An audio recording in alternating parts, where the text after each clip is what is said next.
Marcus Carter was a man of vision, grit, and determination. Born and raised in a modest neighborhood, he had always been captivated by the world of fashion. As a child, he spent countless hours sketching designs and dreaming of one day owning a store that would not only reflect his passion but also serve as a beacon of inspiration for others in his community. Over the years, through hard work and perseverance, Marcus turned those dreams into reality.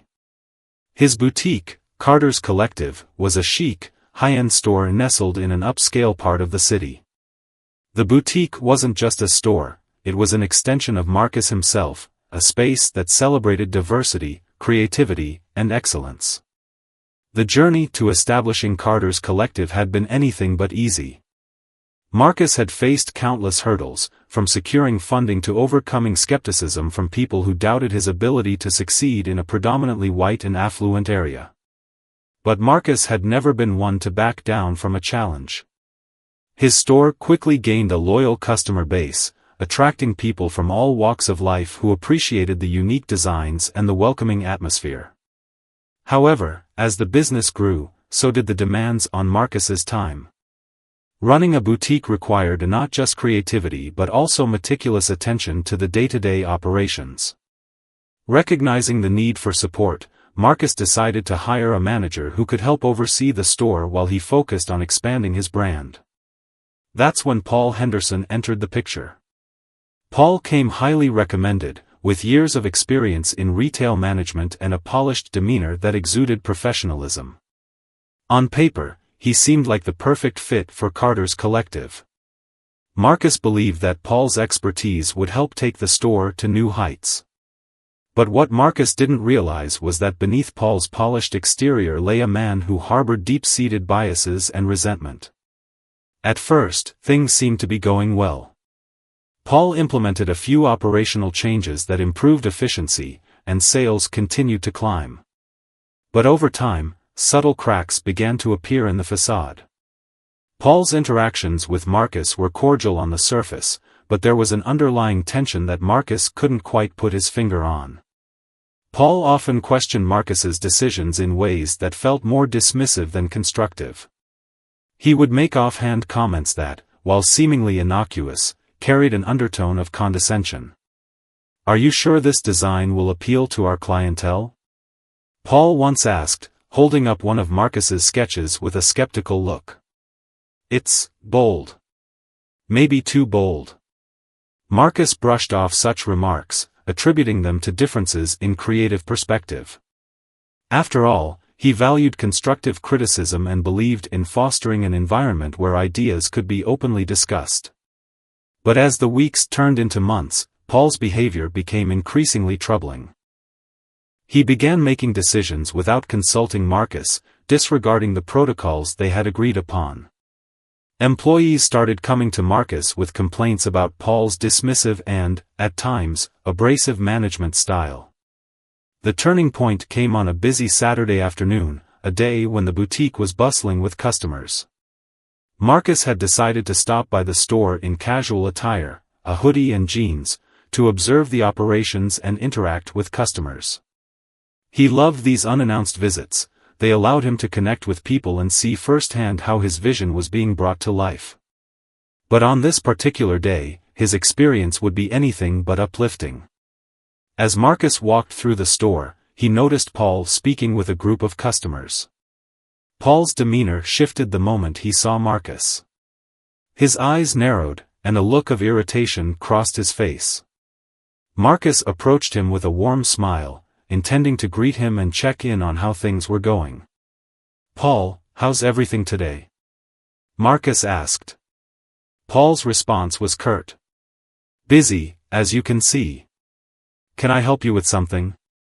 The tone of Paul's voice caught Marcus off guard. It was dismissive, almost confrontational. Before Marcus could respond, Paul continued, raising his voice just enough for others nearby to hear. "Sir, if you're not here to shop, I'm going to have to ask you to leave. We can't have people loitering around." Marcus's smile faded, replaced by a look of confusion. "Paul, it's me, Marcus." Paul cut him off. I don't care who you are. We have a dress code for employees, and you're clearly not a customer. You need to leave. Now. The scene drew the attention of customers and staff alike. A hush fell over the store as all eyes turned toward the confrontation. Marcus felt a wave of humiliation wash over him. He could see the shock and disbelief on the faces of his employees, who knew exactly who he was. But Paul's words hung in the air, a stark reminder of the biases Marcus had fought against his entire life. Paul, Marcus said firmly, his voice steady despite the anger and hurt bubbling beneath the surface. I'm the owner of this store. You're out of line. Paul's face twisted into a sneer. Owner? Dressed like that? Don't make me laugh. If you don't leave right now, I'll call security. Before Marcus could respond, one of the employees, Jenna, stepped forward. Paul, stop. This is Mr. Carter. He owns the store. You're making a mistake. Paul's expression faltered for a brief moment, but he quickly regained his composure. I'm handling this, he snapped at Jenna before turning back to Marcus. If you're really the owner, prove it. Otherwise, leave. The humiliation Marcus felt was compounded by the fact that he even had to justify his presence in a space he had created.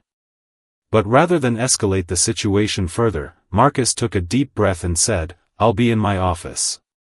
We'll discuss this later. He turned and walked away, his heart pounding with a mix of anger, hurt, and disbelief. As he entered his office and closed the door behind him, Marcus felt the weight of the moment settle on his shoulders. This wasn't just about Paul's actions, it was about the larger issue of systemic racism and the constant challenges he faced as a black entrepreneur in an industry and area that often underestimated or dismissed him. For the rest of the day, Marcus stayed in his office, reflecting on what had happened and trying to decide his next steps. He knew he couldn't let Paul's behavior go unchecked. Not only had Paul disrespected him, but he had also undermined the values of inclusivity and respect that Carter's collective stood for. By the time the store closed that evening, Marcus had made up his mind. He wasn't going to let this incident define him or derail the dream he had worked so hard to build. Instead, he would confront the situation head-on, using it as an opportunity to reaffirm his commitment to justice and equality. Marcus knew the road ahead wouldn't be easy, but if there was one thing he had learned in life, it was that true change required courage, resilience, and an unwavering belief in one's own worth. As Marcus locked up the store that night, he looked out at the city skyline, a symbol of the challenges and opportunities that lay ahead. He whispered to himself, this isn't over. And with that, he began to craft a plan to reclaim not just his store, but also his dignity and the principles he stood for. Marcus spent the night wide awake, his thoughts churning like a stormy sea. The confrontation with Paul had shaken him to his core, but it had also ignited a fire within him. He wasn't just angry about the disrespect he had endured, he was determined to ensure that such behavior would never be tolerated again, not in his store, not in his community, not anywhere. The next morning, Marcus began taking steps to address the situation head-on. The first thing he did was reach out to his close circle of confidants. Among them was his best friend, Deshaun, a community activist with years of experience fighting for social justice. Over coffee at a local cafe, Marcus recounted the events of the previous day, his voice steady but tinged with frustration. Deshaun, I can't let this slide, Marcus said, his hands gripping his coffee cup. Paul's behavior isn't just disrespectful, it's a symptom of a much bigger problem. I need to take action, but I'm not sure where to start. Deshaun nodded thoughtfully. You're right, Marcus. This isn't just about you, it's about setting a precedent. But you need to be strategic. First, gather evidence. Document everything. If this escalates, you'll need a solid case to back you up. Marcus took Deshaun's advice to heart. He returned to the store later that day and began speaking with his employees. One by one, they came forward to share their experiences working under Paul. The stories painted a troubling picture. Jenna described how Paul often dismissed her ideas in meetings, while another employee, Carlos, revealed that Paul had made snide remarks about his accent during a staff training session. "He's been getting away with this for too long," Jenna said, her voice trembling with anger. "We didn't know how to bring it up without risking our jobs, but now that you're aware, we're behind you, Mr. Carter." Their support meant the world to Marcus.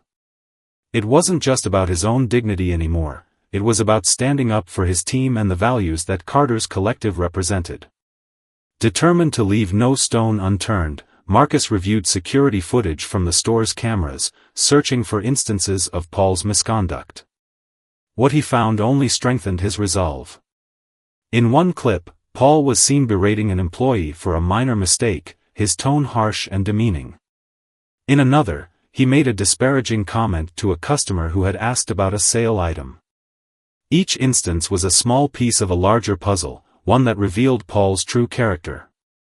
Armed with this evidence, Marcus consulted a lawyer, a no-nonsense professional named Anita Patel.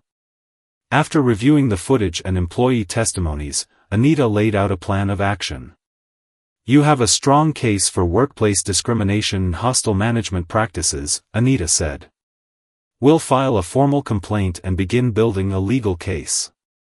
But I also recommend addressing this on a public level.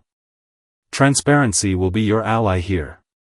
While the legal wheels began turning, Marcus also turned to the local community for support. He reached out to customers, friends, and fellow business owners, sharing his story and emphasizing the importance of standing against discrimination. The response was overwhelming. Messages of encouragement poured in, and several customers shared their own experiences of witnessing Paul's behavior in the store. As word spread, a small but passionate group of community members organized a rally outside Carter's collective to show their support for Marcus. Holding signs that read, "Justice for Marcus" and "Stand Against Racism," the crowd sent a clear message: Marcus was not alone in this fight. Inside the store, Marcus felt a renewed sense of purpose. He gathered his staff for a meeting, determined to reassure them and chart a path forward. "I want all of you to know that I'm committed to creating a safe and inclusive workplace," Marcus said, his voice steady but passionate. "What happened with Paul is unacceptable, and I'm taking steps to address it. But more importantly, I want us to come out of this stronger. This store is a reflection of all of us, and together, we'll ensure it remains a place of respect and creativity." The team responded with a standing ovation, their applause echoing through the boutique. For the first time since the confrontation with Paul, Marcus felt a glimmer of hope. The road ahead would be long and challenging, but he knew he had the strength and support to see it through. As Marcus looked around the room, he saw not just employees but a family, a group of people who believed in his vision and were willing to stand by him in the face of adversity. In that moment, Marcus made a silent vow: he would not rest until justice was served, and Carter's collective became a shining example of what a business could achieve when built on the principles of fairness, respect, and inclusion. And so, with his team by his side and the community rallying behind him, Marcus took the first steps toward reclaiming his store and his dream. The days that followed the rally outside Carter's collective were a whirlwind of activity. The public show of support had galvanized Marcus, but he knew that goodwill alone wouldn't be enough to address the root of the problem. Paul's actions went beyond disrespect; they were part of a larger pattern of misconduct that needed to be exposed and dealt with decisively. Marcus was determined to uncover the full extent of Paul's wrongdoing, no matter how long it took. The first step in Marcus's plan was to comb through the store's financial records. Paul had been given significant control over day-to-day operations, including budgeting and payroll, and Marcus suspected there might be discrepancies. With the help of his accountant, Eleanor, he began a meticulous review of the store's accounts. Eleanor's sharp eye quickly picked up on irregularities. "Marcus, look at this," she said, pointing to a series of transactions that seemed out of place. "There are multiple purchases from a vendor we've never used before. And these amounts, they're way higher than what we'd normally pay for similar items." As they dug deeper, a pattern began to emerge. Paul had been funneling store funds into personal expenses, disguising them as legitimate business transactions. Marcus felt a surge of anger as he realized the extent of the betrayal. Paul hadn't just disrespected him, he had stolen from him. But Marcus's investigation didn't stop there. He also began reaching out to former employees who had worked under Paul in previous jobs. What he uncovered was a damning history of unethical behavior. One former employee, Sarah, recounted how Paul had created a hostile work environment at her previous workplace, driving several staff members to quit. Another, David, revealed that Paul had been accused of similar financial improprieties at a different store, though the matter had been quietly settled without legal action. With each new piece of information, Marcus's resolve grew stronger. He compiled a detailed dossier of evidence, including financial records, employee testimonies, and security footage from Carter's Collective. The picture that emerged was one of a man who had spent years exploiting his positions of authority for personal gain. Meanwhile, Anita Patel, Marcus's lawyer, was hard at work preparing the legal case. She filed formal complaints with the appropriate labor and business oversight authorities, ensuring that Paul's actions would be thoroughly investigated. "Marcus, we have a strong case here," Anita said during one of their strategy meetings. "But we need to be prepared for pushback. People like Paul don't go down without a fight." Marcus nodded. He had no illusions about the road ahead. Paul would likely try to discredit him, but Marcus was ready. His confidence was bolstered by the outpouring of support from the community. Customers continued to visit the store, offering words of encouragement and sharing stories of how Carter's Collective had positively impacted their lives. One day, Marcus received an unexpected visit from a journalist, Olivia Reynolds, who had heard about the situation and wanted to cover the story for her newspaper.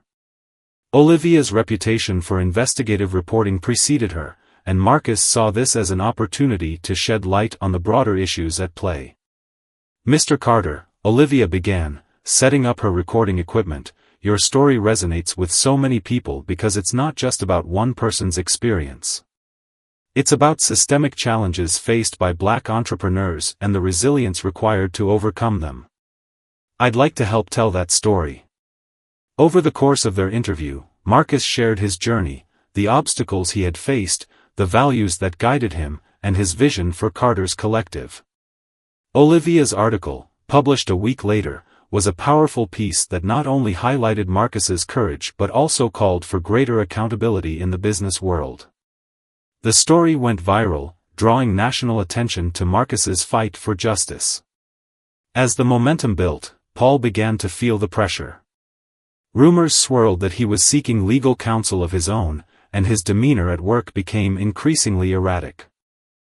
As the fallout from the public exposure of Paul's actions unfolded, Marcus Carter knew he was at a pivotal moment, not just for himself, but for his business, his employees, and the community that had rallied around him.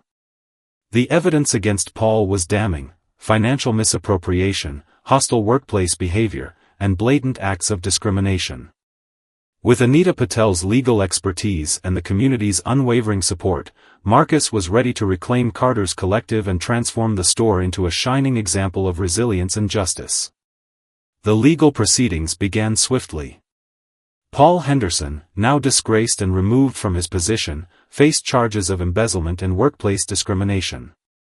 During the trial, Anita presented a meticulously constructed case, complete with testimonies from employees, detailed financial records, and damning footage from the store's security cameras.